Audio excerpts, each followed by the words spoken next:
नरेंद्र मोदी जी महंगाई का माँ बोलने को तैयार नहीं है। और जब सत्ता में आने से पहले उन्होंने कितनी बड़ी बड़ी बातें करी थी, बहुत हुई महंगाई की मार, ऐसे तरीके के जो जुमले उन्होंने फेंके थे, 15 लाख तरह तरह की जो करे थे उन्होंने। आप बताइए कहाँ महंगाई रोक सकते हैं? गरीब आदमी सिर्फ आटा यानी एक रोटी खाने के लिए भी आज उसको भी इन्होंने जीएसटी के रेट बढ़ा दिए। ऐसे देश चलेगा? मुझे तो ऐसा लगता है कि नरेंद्र मोदी जी के मतलब इनके और महंगाई के बीच में कंपटीशन चल रहा है। ऐसा लग रहा है कि इनके और महंगाई के बीच में कंपटीशन चल रहा है। इन्होंने सब कुछ बर्बाद कर दिया। आने वाले समय में भी आप देखना कि ये अडानी और अंबानी को देश बेच के चले जाएंगे। नरेंद्र मोदी देश को बेच के चले जाएंगे। तो कह रहे हैं बेच दिया, थोड़ा बहुत और बचा है, 50% बेच दे, 50% और बचा हुआ है, वो भी थोड़ा बहुत और है। मुझे लगता नहीं कि ये 4-5 साल और चल पाएगा। कितनी भी कहते थे 2012 में कि देश का रुपया ऐसे ही पतला नहीं होता, देश का रुपया पतला होता है। देखो ना, आज देखो 80 रुपये डॉलर हो गया। ऐसे चलेगा देश? आप मुझे बताइए, ऐसे चलेगा देश? कोई आंदोलन करने से होकर कोई करता तो उसको देखिए ना आज क्या हाल हुआ, आपने देखा, कपड़े फाड़ दिए गए। ऐसे मतलब प्रोटेस्ट, एक संविधान के तहत हमें प्रोटेस्ट करने का अधिकार है। अगर इस देश में गलत होगा उस पर हमें आवाज़ उठाने का अधिकार है। हमारे वो आवाज़ भी ये बंद कर देंगे। कांग्रेस ने तो कभी ऐसा नहीं करा था। जब ये आंदोलन करते थे तो इनको आंदोलन की कितनी छूट दी जाती थी।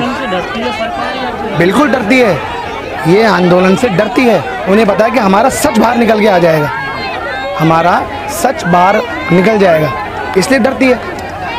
ये तो भला हो आप लोगों का कि आप कम से कम चलाते तो हो वीडियो, नहीं तो ये नेशनल मीडिया देखो ना क्या चला रही है। आज कोई मीडिया नहीं, फिर क्यों नहीं था?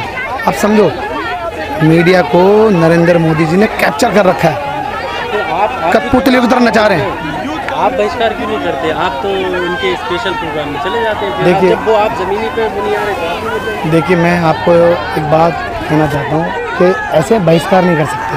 अगर कोई मीडिया बुलाएगा तो जाना पड़ता है, मगर फिर भी आप ये देखिए आज कितनी महंगाई किस चरम पर है, बेरोजगारी किस चरम पर है। ये किस चीज़ मतलब क्या कर रहे हैं देश में? ऐसा कौन सी नीति लेकर आ रहे हैं जो देश चला पाए? आपको लगता है ये देश ऐसा चलता है कभी? 70 साल कर करके आज भी कांग्रेस को बदनाम करते हैं। अरे 7 साल से तो आप हो, आप क्या कर रहे हो? आप बताओ ना, आपने क्या नया बनाया? एक कोई नई कंपनी बनाई है तो बताओ, जो सारी कंपनी इनको विरासत में मिली है सब बेच दी इन्होंने। कांग्रेस के जो प्रवक्ता है, नेशनल प्रवक्ता है, वो टेलीविज़न पर उन मुद्दों पर जाकर बैठते हैं जो वो सेट करते हैं। तो फिर आप अपने मुद्दे क्यों नहीं वहाँ पर बेरोजगारी को लेकर आप या फिर उस पर? देखिए आज जो हमारा आंदोलन था महंगाई और बेरोजगारी पर था, और वो आपने देखा किस तरीके से आंदोलन किया। मगर आंदोलन भी अब ये करने नहीं देते। अगर हम थोड़ी सी भी आवाज़ उठाने के लिए इस परिसर से जैसे ही बाहर जाएंगे वैसे ही हमें डिटेन कर लेते हैं। तो हमारी बातें कहाँ हैं? कहाँ किसको बोलें? इस देश में क्या हो रहा है? लेकिन सर वोट क्यों मिल रहा है फिर बीजेपी को? देखिए मैं आपको बताऊं, ये हिंदू मुस्लिम की रोटियां सेक रही हैं।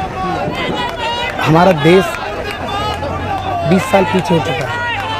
जिस तरीके से देश बनाया था उस तरीके से अब ये इन्होंने राष्ट्रपति के चुनाव जो करे थे, अब इन्होंने बैलेट पेपर से हुए, समझ रहे हैं क्या?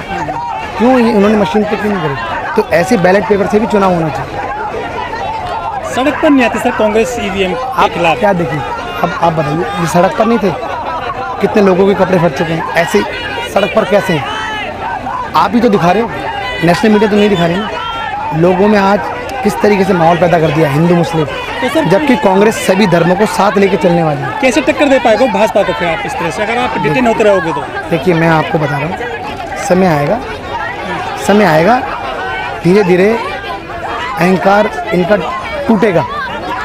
धीरे धीरे रावण भी अपने आप को बहुत एक मजबूत समझता था, उसको भी लगता था कि कोई उसे हरा नहीं सकता। समय आया, आज मैं आपको बता रहा हूँ कि राहुल जी जिस तरीके से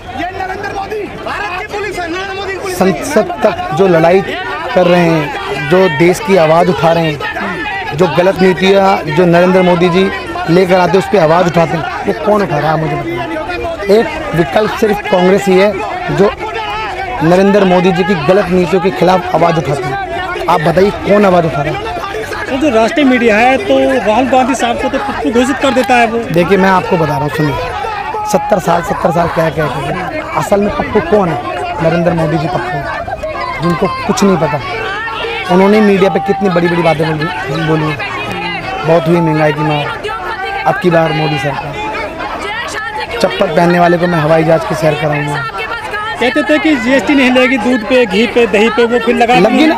मैं क्या कर रहा हूँ, वीडियो निकाले जा रहे हैं वो। देखिए मैं आपको बार बार क्या कर रहा हूँ कि ये क्या क्या चीज़ें बोलते थे, आज सब कुछ कर रहे हैं ना। ये देश पर कब्जा कर चुके हैं, कुछ दिनों के बाद इसका एग्रीमेंट कर देंगे और ये बेच के चले जाएंगे। सर कुछ लोग कहते हैं कि जो भारत है ना श्रीलंका की तरफ जा रहा है। बिल्कुल जा रहा है, आप देखो ना, बिल्कुल जा रहा है। श्रीलंका में भी ऐसा ही था, हिंदू मुस्लिम का जहर उन्होंने घोल रखा था।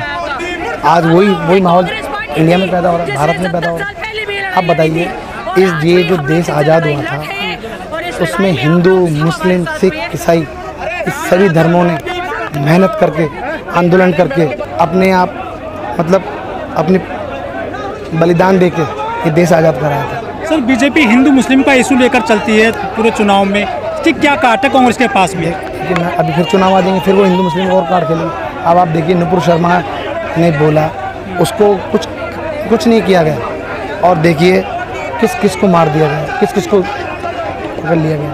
नुपुर को तो जान का खतरा है, आज भी बयान आ गया उसका। देखिए मैं आपको फिर बोल रहा हूँ, जान का खतरा, अगर उन्होंने जो गलत बातें बोली उनको सबसे पहले अंदर सलाखों के पीछे होना चाहिए, मगर जो आंदोलन करते हैं उनको ये सलाखों के पीछे डालते हैं। मुझे खुद रात को 2:30 बजे उठाया इन्होंने, मुझे खुद उठाया। तो ये ऐसा क्या हो रहा है? ये देश में इस समय अराजकता का माहौल पैदा कर दिया है इन्होंने। ये देश बिल्कुल नहीं चल रहा, सब देश को बर्बाद कर दिया है। आप ये बताइए, ये जो अग्निपथ जो लेकर आए हैं, आप बताइए क्या है अग्निपथ? 4 साल के लिए कोई नौकरी करेगा है? 18 साल की उम्र में जाएगा, 21-22 साल की उम्र में वो रिटायरमेंट हो जाएगा, सरहद पे गोली खाएगा। आप मुझे बताइए, सरहद पे गोली खाएगा? उसको तो डर है ना कि मैं 4 साल के लिए तो हूँ। लेकिन सिर्फ लोग तो आवेदन तो कर रहे हैं। देखिए मैं आपको बता रहा हूँ, आवेदन तो करेंगे। देखिए आवेदन तो, देखिए इस देश में इतनी बेरोजगारी है, हर आदमी चाहता है कि चलो 2-3 साल के लिए कर ले, मगर ये उनके साथ धोखा है, उनके साथ धोखा कर दिया है इन्होंने, उनके साथ धोखा कर दिया है।